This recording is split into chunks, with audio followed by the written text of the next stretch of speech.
Well, thank you so much for sitting down with me today, Eric. No problem. Thanks for having me. Well, it's been a while since we talked to you. I think it was last year that we featured you in our publication. You were named one of our next gen leaders. Congratulations again. Thank you very much. It's an honor. Well, and it wasn't a big surprise to me that you were named a next gen leader. Your family has lived and breathed seed since your great grandfather immigrated to the United States from Sweden originally.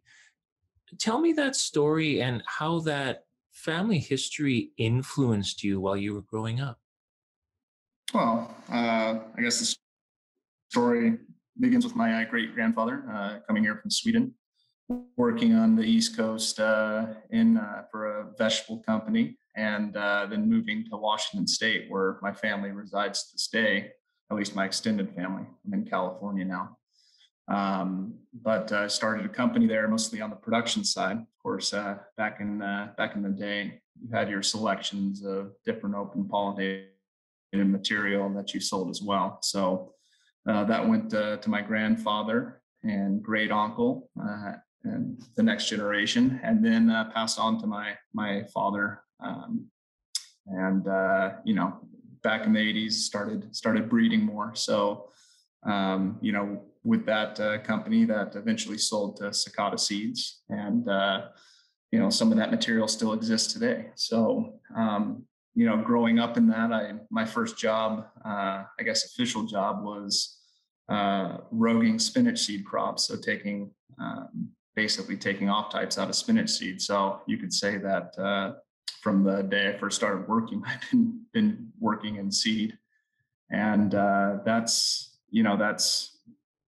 I guess you just don't really know any different, when you grow up in it. So doing that, got my work ethic from my family and my dad in that realm. And once the company sold, stepped out of it a bit. And in college, I went and did an internship with Bijou Seeds for a couple of years during the summertime, and that's where I got back into it, and really from that point forward tailored my education to eventually go into the seed industry, which of course is somewhat of a small, tight-knit industry, especially on the vegetable side. So building a network that way and building skills that way has really helped me jump into the industry and hit the ground running from when I started with Reich Swan, another Dutch seed company.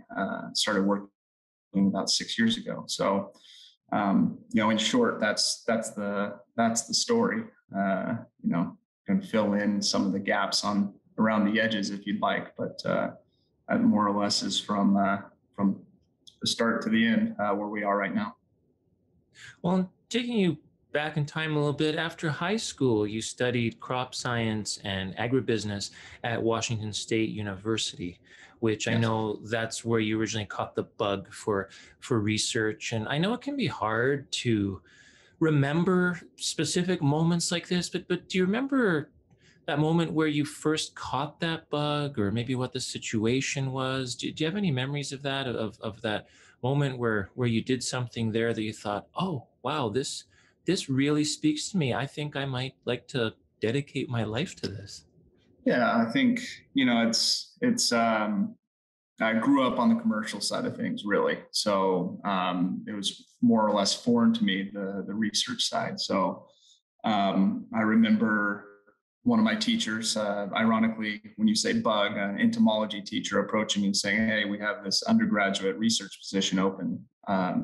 I noticed you in one of my classes. You're very attentive, and I think you'd be a good fit." So I started doing that, and I did that for about a year and a half toward the end of college, and found that I was compared to some of the graduate students a little out of my league in terms of how I measure up, in terms of whether it's methodology, being on top of cutting edge information in that field. So I said, well, I'd like to dive in and get a little bit better at this, build my skill set.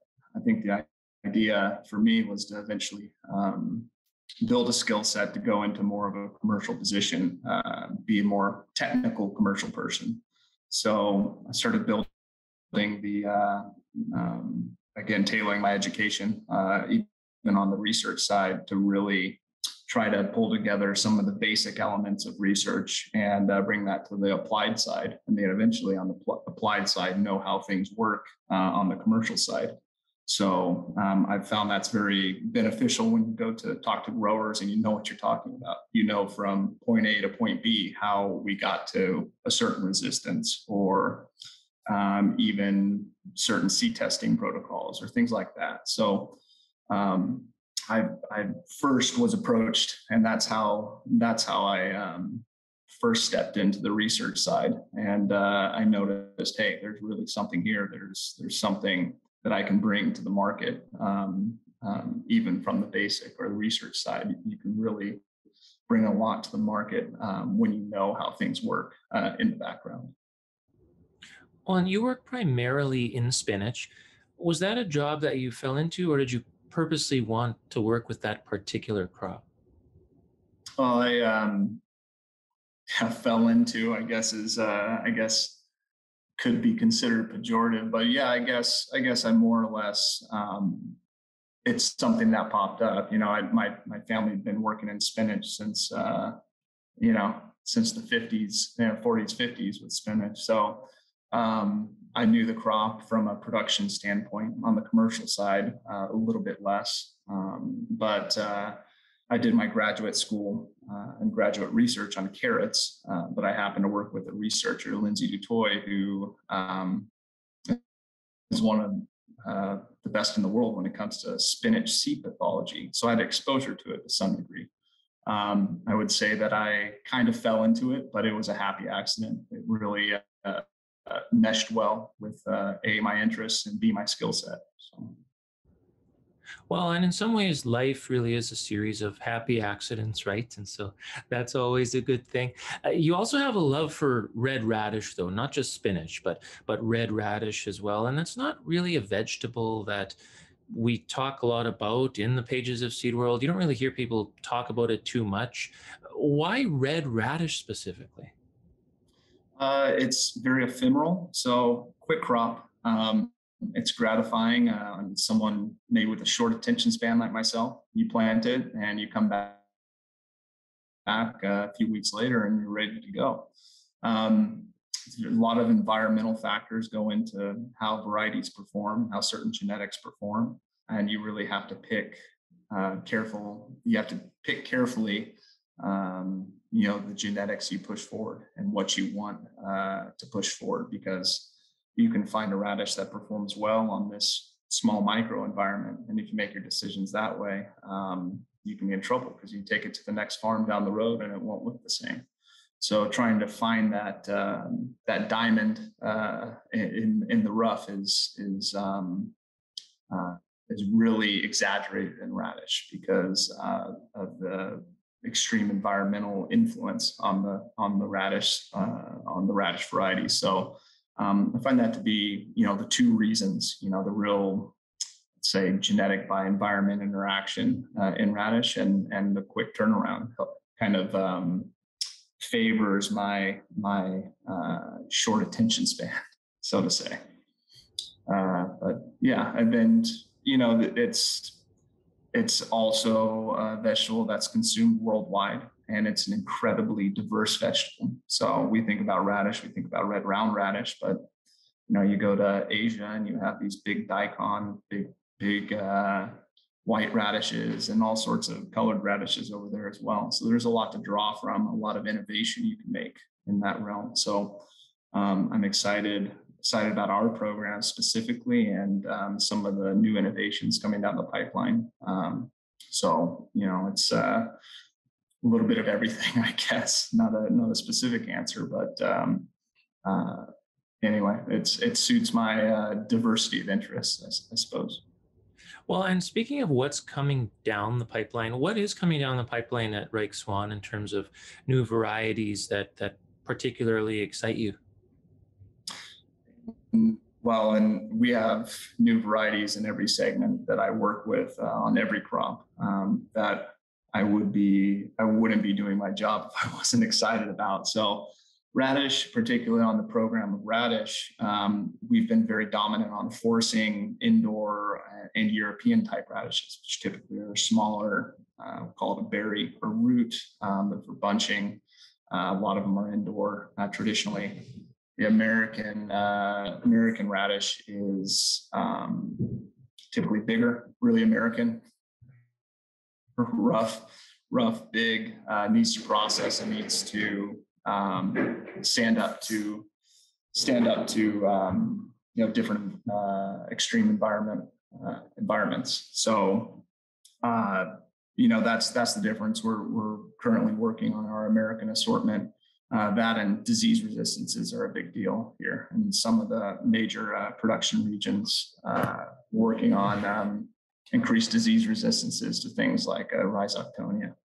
So that, I think, within the next few years, we'll have some things to look at for the growers. So that's exciting. And then on the leafies, spinach, we're churning out new resistant varieties to downy mildew every year.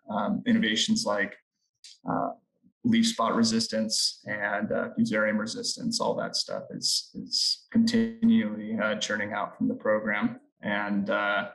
And then fun things like arugula, red vein arugula, types that are faster, more tolerant to disease, and higher yielding. All the major sticking points for agronomic crops. So that's. I think in just about every crop I work in, there's things in the pipeline that are pretty exciting. Well, before I let you go, I'd like to move back quickly to the issue of leadership. As I mentioned, you were named a next gen leader by Seed World last year. Now that we're slowly turning the corner on the pandemic, what major challenge did you experience in terms of your breeding program during the past year and a half, and how did you manage to overcome that? Well, our company's based in Holland. All of our, at least the breeders I work with, are based in Holland. So as the crop specialists in the United States, typically the breeders will come and evaluate. So we've had to get, I guess, clever or innovative in how we send our evaluations. Make sure it's not just notes on paper, but a lot of pictures. Started shooting videos of early generation breeding trials and sending them back to Holland so they can walk through. So it's been about a year and a half since breeders have been able to come out here and look at the material that they're working on in Holland. If you know anything about plants, the environment in Holland is a lot different than the one here in California that we're screening for. So communication particularly is something that's needed to be a little more sharp now with the pandemic and the restrictions on travel. Thank you so much for your time today, Eric. It was good to catch up with you. And I'm hoping next time we chat, it may very well be in person. It's been a little while since I've been to California. I was there last year, right before the pandemic hit, and that was the last place I traveled. So I'm hoping to return sometime soon. So thanks again for your time, sir. And you have a great day. You too, Mark. Thank you.